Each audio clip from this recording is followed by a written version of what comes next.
Baik, Assalamualaikum warahmatullahi wabarakatuh. Halo, perkenalkan nama saya M. Rangga Aditya Rehandra dan teman saya Muhammad Kadafi Karina.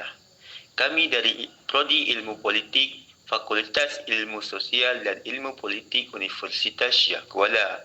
Video ini kami buat guna memenuhi tugas mata kuliah Pemerintah dan Otonomi Daerah dengan dosen pengampu Bapak Bahagia MSI. Dalam video ini, kami akan menjelaskan beberapa hal terkait otonomi daerah yang sudah kami rangkum dengan sedemikian rupa. Baiklah, tanpa berlama-lama lagi, mari langsung kita masuk ke penjelasannya. Sekali lagi, perkenalkan nama saya M. Rangga Aditya Rehandra. Saya akan mengawali untuk menjelaskan beberapa hal berikut ini. Pada bagian pertama, saya akan menjelaskan mengenai latar belakang otonomi daerah.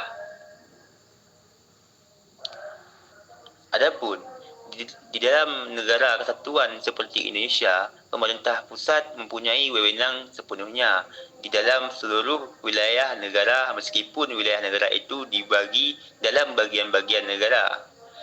Tetapi bagian-bagian negara tersebut sesungguhnya tidak mempunyai kekuasaan asli. Menyadari akan hal tersebut, seiring menimbulkan kritik adanya pemutusan kekuasaan yang berlebihan dan akan mengalami proses birokrasi yang panjang terhadap negara besar yang sistem komunikasinya belum lancar, serta jarak antar pusat dan daerah masih jauh, maka akan sering terjadi keterlambatan dalam berbagai hal. Oleh karena itu, di dalam negara kesatuan sesungguhnya masih juga terbuka inisiatif daerah dan peranan daerah untuk memperjuangkan nasib daerahnya masing-masing. Namun, harus terkoordinasi dengan pusat. Dalam hal ini, sering dilahirkan konsep dekonsentrasi dan desentralisasi yang tujuannya adalah untuk mendelegasikan sebagian tugas-tugas pemerintah negara kesatuan kepada daerah-daerah terhadap hal-hal yang dipandang sudah saatnya diatur dan diurus sendiri oleh pemerintah daerah. Persoalan otonomi daerah di Indonesia sampai saat ini masih menjadi bahan perbincangan yang sangat ramai, baik itu di kalangan cendekiawan akademis, politis, birokrasi, dan bahkan di kalangan awam pun ikut andil membicarakan tentang otonomi daerah.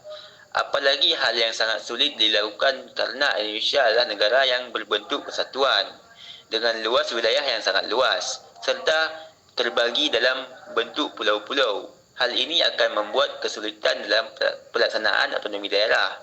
Belum lagi perbezaan etnis karena Indonesia yang penduduknya dibagi dalam bentuk masyarakat dan budaya yang berbeza-beza, maka sangat wajarlah kalau perdebatan itu sampai kini belum menemukan kata akhir.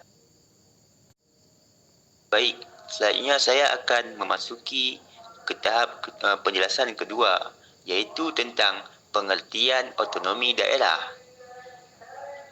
Adapun apa itu yang disebut dengan otonomi daerah? Otonomi daerah adalah menurut Manan yang sebagaimana yang dikutip Sodang PS mengandung arti kemandirian untuk mengatur dan mengurus urusan rumah tangganya sendiri. Kemandirian menurut Syafruddin sebagaimana yang dikutip 1 Nyoman S bukan berarti kesendirian, bukan pula sendiri-sendiri karena tetap Bhinneka Tunggal Ika, melainkan untuk memecahkan masalah-masalah daerahnya sendiri, tidak selalu dan terlalu menguntungkan diri kepada pemerintah pusat. Adapun otonomi daerah menurut Undang-Undang Republik Nomor 5 Tahun 1974 adalah hak, wewenang dan kewajiban daerah untuk mengatur dan mengurus rumah tangganya sendiri sesuai dengan peraturan perundang-undangan yang berlaku. Sedangkan menurut Undang-Undang Republik Indonesia Nomor 22 Tahun 1999, otonomi daerah adalah kewenangan daerah otonom untuk mengatur dan mengurus kepentingan masyarakat setempat menurut prakarsa sendiri berdasarkan aspirasi masyarakat sesuai dengan peraturan undang-undang. Assalamualaikum warahmatullahi wabarakatuh. Perkenalkan, nama saya Muhammad Gaddafi Karina. Di sini saya akan menjelaskan tentang problematik otonomi daerah. Seperti kita ketahui, banyak persoalan yang ada di daerah-daerah, dan juga kami telah merangkum beberapa masalah yang perlu kita soroti dan kita perbaiki bersama. Yang pertama ada komitmen politik, di mana penyelenggara otonomi daerah yang dilakukan oleh pemerintah pusat selama ini cenderung tidak dianggap sebagai amanat konstitusi. Kenapa tidak dianggap sebagai amanat konstitusi? Karena seperti yang kita ketahui, negara diberikan beban kewajiban untuk memastikan bahwa semua hak-hak yang diberikan berdasarkan konstitusi harus tersedia bagi warga negara. Yang kedua, masih terpaku pada sentralisasi, di mana yang seperti kita ketahui daerah masih memiliki ketergantungan tinggi terhadap pusat, sehingga mematikan kreativitas masyarakat dan juga perangkat pemerintah di daerah. Dan yang ketiga, kesenjangan antar daerah, di mana kesenjangan kuantitas dan juga kualitas sumber daya manusia menjadikan tolak ukur untuk kemajuan infrastruktur ekonomi di daerah tersebut. Yang keempat, ada ketimpangan sumber daya alam, di mana daerah yang tidak memiliki kekayaan sumber daya alam tetapi populasi penduduknya tinggi akan kesusahan dalam melaksanakan otonomi daerah. Dan juga dapat menyebabkan ketimpangan sosial karena tidak semua daerah memiliki sumber daya alam yang sama, sehingga menciptakan perbedaan dalam perkembangan ekonomi dan juga kesejahteraan masyarakat yang akan berpengaruh pada pelaksanaan otonomi daerah untuk kedepannya. Dari keempat rangkuman tersebut, ada satu hal yang menjadi sesuatu problematik yang sangat penting di otonomi daerah. Seperti yang kita ketahui, benturan kepentingan sangat berpengaruh karena banyak perbedaan kepentingan yang sangat melekat pada berbagai pihak yang akan menghambat proses otonomi daerah, seperti adanya benturan antara keinginan pimpinan daerah dan juga dengan kepentingan partai politik yang selalu berbeda.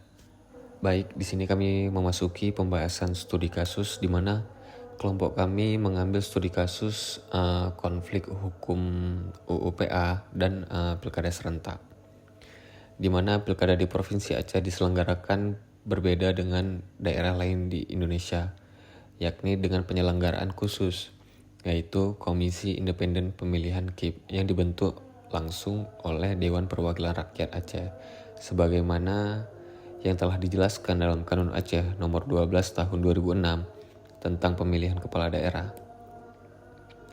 Kanun tersebut mengacu pada pasal 66 UU-PA, di mana tahapan dan jadwal pemilihan kepala daerah ditetapkan oleh Komisi Independen Pemilihan. Penyelenggaraan prosesnya dilakukan dengan melalui berbagai tahap, mulai dari persiapan, pencalonan, pelaksanaan pemilihan, serta pengesahan hasil pemilihan dan juga pelantikan. Namun menjadi masalah di saat pemerintah pusat ingin memberlakukan pilkada serentak pada tahun 2004 melalui Undang-Undang Nomor 10 Tahun 2016. Saat itu terjadi penolakan oleh banyak pihak di Aceh jika Aceh diikutsertakan dalam rangkaian pilkada serentak tersebut. Alasannya karena Aceh memiliki UU-PA yang statusnya lex specialis, artinya dapat mendahului peraturan lain yang berkaitan dengan isi dari undang-undang peraturan Aceh tersebut. Tetapi pemerintah pusat tetap melaksanakan pilkada serentak dan melibatkan Aceh dalam hal ini. Pemerintah pusat jelas melanggar komitmen politiknya dalam masyarakat Aceh, karena kita ketahui bersama UU-PA adalah produk politik pasca konflik GAM dengan RI, serta melanggar komitmen politik atas desentralisasi atau otonomi daerah yang telah berlaku di Indonesia. Kesimpulannya yang dapat diambil dari analisis kali ini adalah bahwa memang benar Indonesia menerapkan otonomi daerah dalam sistem pemerintahannya. Namun secara praktik, terutama dengan melihat kasus politik yang diambil di atas, pemerintah pusat cenderung tidak dapat menyeimbangkan peran dan fungsi antar pusat dan daerah. Padahal komitmen yang diambil pasca reformasi bahwa tidak boleh ada sentralisasi kekuasaan pada tangan presiden atau pemerintah pusat, sehingga kedepannya ini akan berdampak besar pada kepercayaan politik masyarakat Aceh terhadap pemerintah.